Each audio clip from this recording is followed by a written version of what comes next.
여러분 안녕하십니까? 진성호입니다. 남북관계, 북미관계가 아주 급박하게 들어가고 있습니다. 김정은이 상당히 화가 난 모양입니다. 아니 거의 돌아버릴 것 같은 그런 심정인 것 같습니다. 오늘 평양에서 들려온 소식은 우리들을 깜짝 놀라게 합니다. 결과적으로 말씀드리면 끝난 것 같습니다. 한마디로 끝난 것 같습니다. 자, 오늘 북한의 최선희가 외신 기자를 상대로 기자회견을 긴급하게 열었습니다. 그리고 결론부터 말씀드리면 김정은은 이제 핵 미사일 모라토리엄 실험 중단을 계속 유지할지 조만간 결정할 것이다. 폼페이오와 볼튼이 적대감과 불신을 조성해서 양정상의 협상을 방해했다. 이런 요지의 기자회견을 했습니다. 그리고 기자들 질문을 받지 않았습니다. 자, 구체적인 내용을 쏙쏙 전달해 드리겠습니다. 자, 북한은 미북 비핵화 협상 중단을 고려하고 있다. 그리고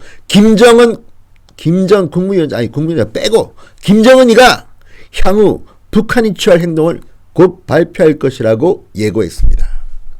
충격적입니다. 자, 김정은의 심리는 제가 조금 이따가 분석해 드리겠습니다. 최선희는 북한의 외무성 부상입니다. 그런데 최선희가 기자들을 맞았습니다. 그 위에 있던 사람들이 좀 있는데 리용호, 김영철 등등 숙청됐나요? 지금 피해 숙청인가요? 어쨌든 안 나타났습니다. 최선희가 나타났습니다. 아마 지금 김정은 상당히 지금 기분이 나쁘고 불쾌하고 자도 섞인 그런 심정인 것 같습니다. 그래서 최선희가 북한의 외무성 부상이 오늘 이런 외신들을 불러서 이런 이야기를 했습니다.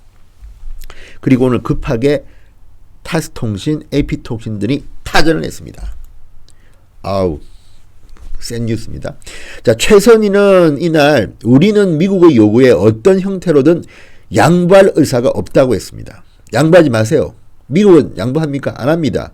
한국은 모르겠습니다. 한국은 좀 걱정스럽습니다. 자, 그리고 이어서 그는 미국은 지난달 김정은과 도널드 트럼프 대통령 간의 정상회담에서 황금 같은 기회를 날렸다. 주장 마음대로 하세요. 그리고 북한은 미국이 북한의 조치에 상응하는 조치를 취하지 않으면 타협하거나 대화를 계속할 의향이 없다. 정치적 계산을 바꿀 것이라고 했습니다. 일종의 협박입니다. 어쨌든 미국이 북한 마음대로 움직여주지 않는다는 것을 안 것 같습니다. 그리고 또 이야기합니다. 자, 김정은의 직함을 인용합니다. 그러면서 한 말입니다. 자, 모라토리움을 유지할지 안 할지 국무위원장이 결정할 것이다. 김정은은 짧은 시간에 결정을 내릴 것이다. 곧 행동에 돌입한다는 이야기입니다. 자, 그리고 난 뒤에 이 폼페이오 장관과 볼튼 보좌관에 대해서 책임져라는 식의 아주 비아냥도가 있습니다. 자, 트럼프와는 좀 더 대화할 여유가 있었지만 폼페이오와 볼튼과는 더 이상 대화는 없다는 단호한 자세를 보였다. 김정은이 하노이 회담의 괴짜 같은 협상 방식에 곤혹스러워했다고 설명했습니다. 괴짜 같은 협상 방식에 곤혹스러워했다. 괴짜 같은 협상 방식이 아니라 사기치려다가 들통난 겁니다. 김정은이. 그리고 뜻밖의 정보를 갖고 있는 트럼프가 이야기를 하니까 곤혹스러웠을 겁니다. 그래서 괴짜 같은 협상 방식이라고 한 겁니다. 자, 그리고 폼페이오 장관과 볼튼 보좌관이 적대감과 불신을 조성해서 조미, 북미 최고 지도자 간의 협상을 위한 노력을 방해했고 그 결과 정상회담은 별다른 성과 없이 끝났다고 말했습니다. 자, 이날 회견에 참석한 외교관은 최선희에게 미사일 발사장과 위성 발사에 대한 준비와 관련된 뉴스 보도에 대해서 질문했습니다. 답변을 최선희는 거부했습니다. 1시간가량 기자회견을 진행했는데 기자들의 질문은 받지 않았다고 합니다. 자, 그런데 이 말이 중요합니다. 이날 회견에 참석한 한 외교관이 미사일 발사장과 위성 발사에 대한 준비와 관련된 뉴스 보도에 대해 질문했다. 이게 뭐냐면요. 최근 NYT 뉴욕타임스가 보도했습니다. 세계적인 권위지입니다. 북한의 김정은은 작년 6월 12일 싱가포르 회담 이후에도 핵무기 6개를 제조했다. 그리고 지금 ICBM 이 미사일 발사장과 위성 발사에 대한 준비는 이미 포기하지 않았다. 이런 보도들이 막 나왔습니다. 여기에 대한 질문인데 답변하지 않았다는 겁니다. 그리고 이날 좀 재밌는 것들이 또 몇 개 소개해 드리겠습니다. 김정은이가 하노이 회담을 참석하고 그냥 패닉 상태에 빠진 것 같습니다. 제가 보니까. 자, 김정은이 말했던 제일 인상적인 단어는 이겁니다. 이런 기차 여행을 또 할 이유가 있나? 이런 기차 여행을 다시 할 이유가 있을까? 이런 말입니다. 김정은이가 하노이 회담에서 실패하고 2박 3일 동안 평양으로 새벽 3시 반에 도착했습니다. 그 먼 거리를 기차를 타고, 그 기차는 시속 67km입니다. 아주 느림보, 아주 후진 기차인데 그 기차를 타고 북한으로 오면서 이런 말을 했다고 합니다. 우리가 이런 기차 여행을 다시 할 이유가 있을까? 그러니까 좀 정신 차리지 그랬니? 아유 정말. 어쨌든 김정은 북한 국무위원장입니다. 김정은이죠. 김정은. 귀국하는 길에 이렇게 말했다고 최선희가 전했습니다. 자, 왕복 8,000km를 여행했습니다. 기차를 타고. 뭐 안전상 문제? 또 뭐 등등 어쨌든 기차를 탔는데 이 기차 여행 때문에 중국 국민들이 열받았다고 합니다. 왜? 중국 국민들은 이 기차 여행을 갖다 김정은 때문에 못한 겁니다. 이때가 상당히 많은 이동이 있을 때인데, 자, 이 느림보 기차가 하나 끼어 있으니까 이것보다 한 5배 더 나가는 중국판 KTX들이, 중국판 고속열차들이 운행을 못한 겁니다. 엄청나게 많은 중국 국민들이 고통받습니다. 어쨌든 이 8,000km 왕복을 기차로 오면서 김정은이 한 말 정말 있는 그대로 보입니다. 그리고 또 하나, 협상 방식에 대해서 괴상했다라고 말했다는 겁니다. 그리고 볼튼, 폼페이오와는 더 이상 대화가 없다는 단호한 자세를 보였다. 그러니까 원칙주의자 볼튼 그리고 폼페이오 장관 이제는 대화 안 하겠다는 겁니다. 자, 그리고 또 하나 재밌는 표현들이 나옵니다. 그 중에 하나는 이 미국 계산법에 대해서는 이해가 가지 않는 느낌이라고 합니다. 김정은이가. 아니 스위스 유학 갔다 왔다는 사람이 왜 이렇습니까? 자, 그리고 또 이런 말도 했다고 합니다. 자, 미국의 반응을 보면서 김정은 동지께서는 앞으로 조미 거래에 대해서 의욕을 잃지 않으실까 하는 느낌을 받았다. 조미 거래. 앞으로 북한과 미국 간의 거래에 대해서는 의욕을 잃을 수 있다는 이런 느낌을 받았다고 최선희가 말했습니다. 끝난 겁니다. 제가 볼 때는. 북미 관계는 끝나는 것 같습니다. 이 우리가 이런 기차여행을 다시 할 이유가 있을까? 저는 뭐 이해가 갑니다. 그리고 점심 먹기로 했다가 트럼프가 점심도 안 먹고 회의장을 박차고 나가버렸습니다. 그리고 26시간 동안 김정은이는 호텔에서 나오지 않았습니다. 두문불출. 아마도 술 마셨겠죠. 포금했을 겁니다. 그리고 어떤 일을 했을지 상상이 가지만 말씀드리지 않겠습니다. 충격이 컸던 모양입니다. 아우. 이런 방식. 그리고 또 하나는 이런 표현도 썼다고 합니다.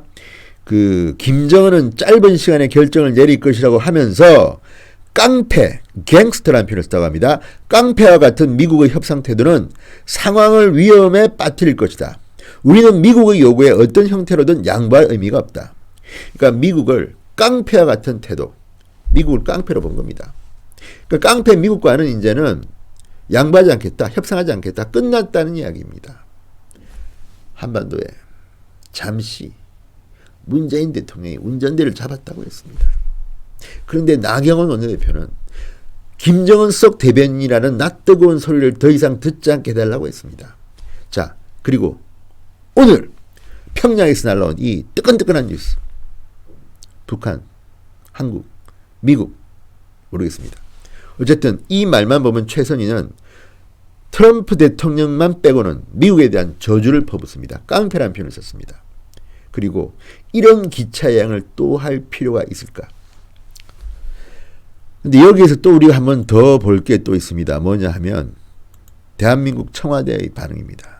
청와대는 오늘 이런 소식을 듣고 어떤 상황에서도 북미 협상 재개를 위해 노력하겠다고 말했습니다.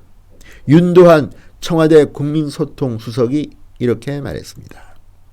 자, 그렇다면 그냥 제 추측입니다. 북한의 최선희, 북한의 김정은은 우리 청와대의 이런 자세를 아마 예상했을 겁니다. 우리 청와대를 믿고 이런 발언을 이런 건방진 발언을 한 게 아닌가 생각이 됩니다. 그러니까 대한민국 정부는 아주 우습게 하는 겁니다. 이제 운전자, 지금 북한은 우리하고 이야기하지 않습니다. 미국 이야기합니다. 트럼프 여지를 남겨놨지만 깡패 미국과 끝났다는 메시지를 던진 겁니다. 그리고 이런 기차여행 다시는 안 하겠다는 메시지. 이제 김정은이 철이 든지 모르겠습니다. 그리고 미국도 알았던 것입니다. 미국은 정보가 엄청나게 많습니다. 김정은이 겉으로는 비핵화하겠다 그러고 뒤로는 핵무기 만들었다는 걸 다 알고 있었습니다. 김정은이가 정말 핵무기 다 포기하고 비핵화한다면 저는 우리 대한민국 정부도 충분히 미국과 함께 북한의 경제 원조할 수 있고 경제 제재를 풀릴 수 있습니다. 그렇지만 지금 아무것도 한 게 없으면서 이런 식으로 이야기를 합니까? 김정은 어쨌든 오늘 속내를 밝혀줘서 오히려 저는 고맙다는 생각이 듭니다. 자, 오늘 평양의 이 긴급 기자회견으로 최선희의 긴급 기자회견으로 다시 회오리가 몰려오고 있습니다. 문재인 대통령 어떻게 할지 한번 지켜보겠습니다. 예상은 되지만 그렇게 하지 마십시오. 중요한 것은 대한민국 국민입니다. 감사합니다. 자, 진성호의 직설이었습니다. 자, 오늘 이 큰 뉴스를 전달하면서 저는 또 여러분들께 감사의 말씀을 드리겠습니다. 여러분들의 여러와 같은 성원 때문에 진성호 방송은 개국 사흘 만에 구독자 수가 6만을 돌파했습니다. 제가 10만 돌파하면 춤이라도 출까요? 어쨌든 감사드립니다. 진성호 방송은 후원금은 받지 않지만 여러분의 사랑은 고스란히 받겠습니다. 구독 버튼 눌러주시고 구독 버튼 눌러달라고 주변에 권유해 주십시오. 댓글, 좋아요도 부탁드립니다. 그리고 또 하나, 제가 자유한국당 미디어기획위원장을 지냈습니다. 옳은 소리를 좀 키워봤습니다. 지금 옳은 소리는 과거에 제가 맡았을 때 3만 건 좀 됐는데 구독자 수가 지금은 7만 구독자를 넘어섰습니다.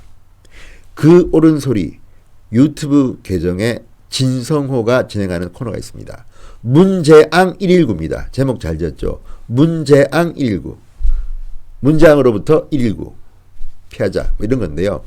거기에도 재밌는 내용들이 있으니까 옳은 소리를 치고 들어가서 문재앙 119를 구독해 주십시오. 그리고 제가 조선일보 기자입니다.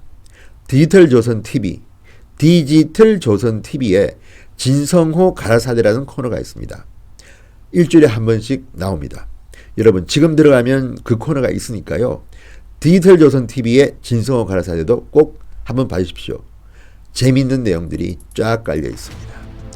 우리 우파 유튜브를 서로 도와주면서 같이 커나가야 됩니다. 진성호의 오늘 직설 여기까지입니다. 여러분 대단히 감사합니다.